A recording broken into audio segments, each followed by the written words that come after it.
Pernah nggak kamu ngerasa uang saku kamu habis, tapi kamu sendiri bingung? Loh, kok bisa habis ya? Padahal kamu ngerasa nggak belanja yang aneh-aneh, nggak beli barang mahal, nggak foya-foya. Tapi tiap akhir bulan, rasanya selalu sama. Cemas, panik, dan mulai mikir, kayaknya aku boros deh. Padahal, masalahnya seringkali bukan di jumlah uangnya. Dan yang menarik, ini bukan cuma dialami oleh orang yang akademiknya biasa-biasa saja. Justru banyak banget siswa dan mahasiswa yang pintar. Nilainya bagus, tapi stres soal uang. Kenapa bisa begitu? Saya mau cerita sedikit. Dulu, waktu awal-awal kuliah, atau mungkin waktu masih sekolah, saya ngerasa aman karena berpikir, nanti juga ada uang saku. Selama uang masih masuk, saya nggak pernah bener-bener nanya ke diri sendiri, uang ini sebenarnya pergi kemana? Dan saya sadar, ternyata saya bukan satu-satunya. Saya pernah ketemu mahasiswa yang IPK-nya bagus, aktif organisasi, kelihatannya teratur, tapi setiap akhir bulan selalu kehabisan uang.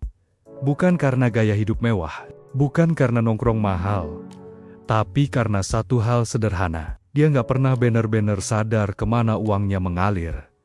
Dan dari situ, saya mulai melihat satu pola besar yang sering banget terjadi di siswa dan mahasiswa.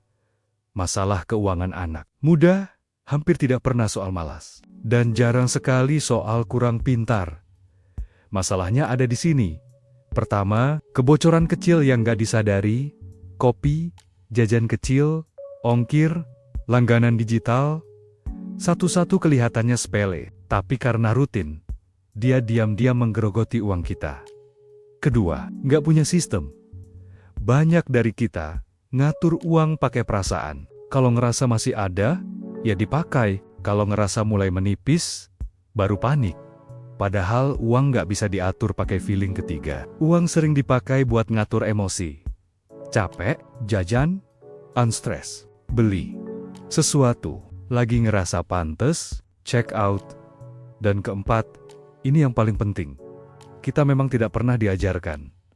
Sekolah ngajarin banyak hal, kuliah, ngajarin teori, tapi soal ngatur uang sehari-hari, hampir nggak pernah dibahas secara nyata.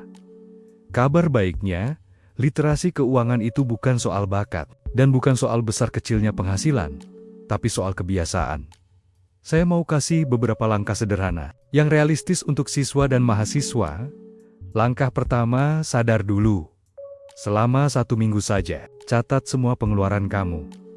Semua, sekecil apapun. Bukan buat nyalahin diri sendiri, bukan buat jadi pelit, tapi buat jujur. Langkah kedua, pisahkan uang. Walaupun kecil, pisahkan untuk kebutuhan, pisahkan untuk keinginan. Dan sisihkan sedikit untuk tabungan. Nggak perlu langsung besar, 10.000 per hari pun nggak apa-apa. Yang penting, konsisten. Karena 10.000 per hari itu 300.000 per bulan. Bukan jumlahnya yang bikin beda, tapi kebiasaannya. Langkah ketiga, ubah cara berpikir soal cukup.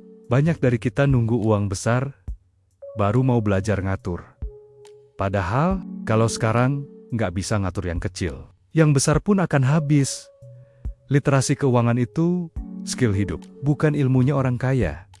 Saya mau jujur, uang itu bukan cuma alat tukar. Buat banyak orang, uang adalah sumber rasa aman.